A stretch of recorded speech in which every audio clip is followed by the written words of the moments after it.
What's good, YouTubers and YouTubettes? This is JB Sports, back again with another one. Former WBC lightweight champion. He held titles in 3 different weight classes. He's the current lineal in WBO junior welterweight champion. Shakur Stevenson has signed with Zuffa Boxing. Now, he was currently a free agent. He had been working previously with Eddie Hearn in Matchroom Boxing. Before that, he had an extended relationship and contract with Top Rank Boxing. That's who really built his career, who got him started and put him on the road to being one of the biggest names in the sport of boxing. After that, again, he went to Matchroom Boxing. He signed, if I'm not mistaken, a 2 or 3 fight deal. He fought the likes of Josh Padley. He fought William Zapata.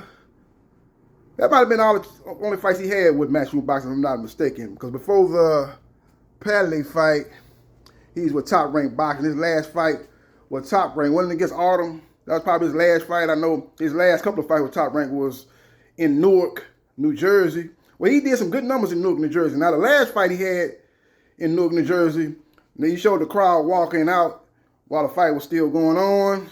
That was not a good look, especially for the Shakur Stevenson fans who say he is a big draw. And make no mistake about it, the guy is an excellent fighter, a defensive wizard. But is he a draw outside of Newark, New Jersey? That remains to be seen. Could he become one of the biggest attractions in the sport of boxing?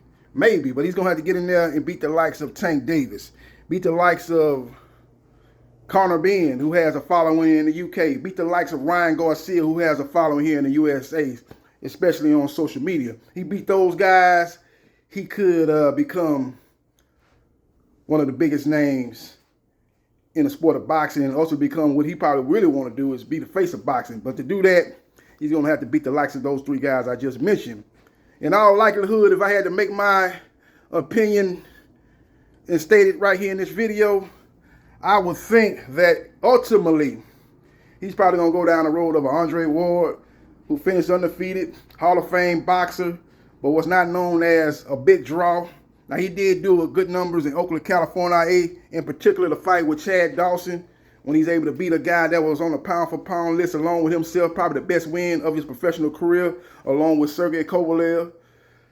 I think he probably go down that road as far as status and accomplishment and ultimately drawing power. I think he's basically heading down that road, but hey, everybody has their own path. Maybe he'll be able to do what Mayweather did when he was able to defeat Arturo Gatti, and after that defeats Zab Judah, and after that defeats Oscar De La Hoya to take over the sport of boxing and become the face of the sport. So we will see what happens, and we will see what transpires. But Shakur Stevenson signing with Zuffa, according to his former promoter, Eddie Hearn, who runs Matchroom Boxing. What will be his next move? Now, you saw him get in the ring and go head up with the junior lightweight champion, O'Shaquie Foster, a.k.a. Shock.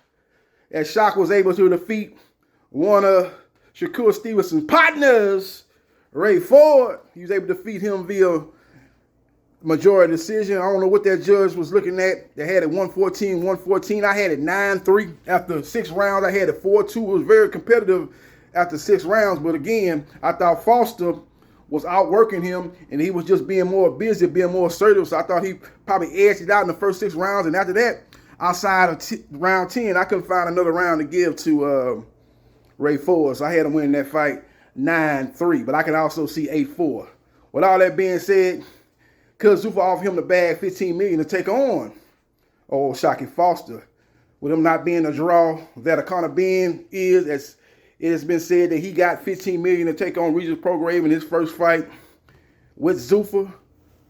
We will see what happens, and we will see what transpires. But again, Shakur Stevenson has signed with Zuffa Boxing. It's a multi-fight deal. Some of the names that I'm hearing that could be his first opponent as he makes his debut on Zuffa, could be the winner of the June 28th fight going down on Paramount Plus, featuring a rematch, Jose Rayo Valenzuela taking on Edwin De Los Santos. Now, a lot of people say, hell no, if De Los Santos win that rematch, we do not want to see De Los Santos versus Shakur 2. That first fight was a snooze fest.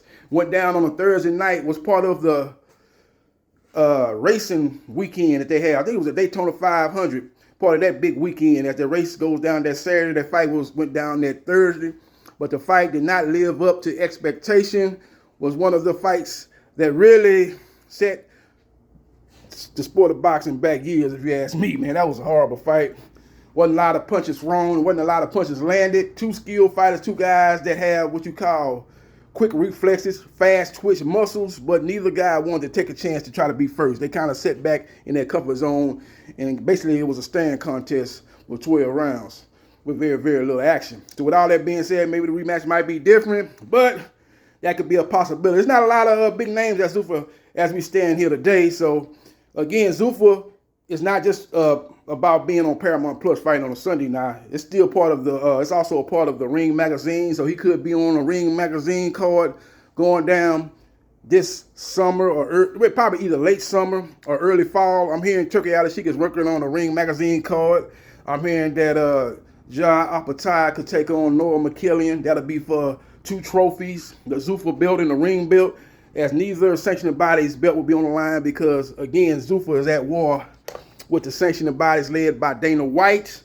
So that could be, that still is one of the better fights at cruiserweight. I'm also hearing Devin Haney could be on that card, taking on maybe a Tio Fimo Lopez or Arnold Barbosa Jr. Maybe Shakur can jump on that card and maybe take on Oshaki Foster. If that fight gets finalized, that definitely should be the main event, not Opatai versus McKillian. But the thing about Turkey Al-Sheikh, man, he has some great stacked cards, but sometimes his decisions on what he put as the main event is kind of leaves people scratching their heads. Like he had Berlanga as the main event against Shiraz in New York. You know, Berlanga's a big star, but he ain't had no belt. And you put Shakur versus Cepeda, who I thought should have been the main event, you put that as the co-main event. And then when we had David Benavidez taking on Anthony Yarde, that was the main event. You had Haney versus Norman Jr. at the co-main event, and that was the fight, from what I was hearing, was the most anticipated fight on the card. So we will see what he do with this card. Maybe he puts McKillian versus Opatai as the main event, and say Stevenson and Oshaki come to terms. He put that as the co-main, put Devin Haney and Arnold Barbosa Jr., or maybe it's Teofimo Lopez. You put that up under that, or maybe you put that as a co-main. I don't know how you're going to do the card, if the card's going to come together like that, but I am hearing that Turkey Al-Sheikh is working on a Ring magazine card for later this year. So we will see what happens, and we will see what transpires. But today's news is Shakur Stevenson signs with Zuffa. Do you think that's a good move by Team Stevenson, or you think that's a bad move? Is that's going to put him on the opposite side of the street? And we've seen that situation transpire over the years in the boxing when Bud Crawford was over there with Top Rank and all the other top welterweights was with the PBC. You think he's putting himself in the same position as he put his mentor, or you think this is a shrewd move with a guy that's accomplished a lot in the sport of boxing and is now looking to secure the bag?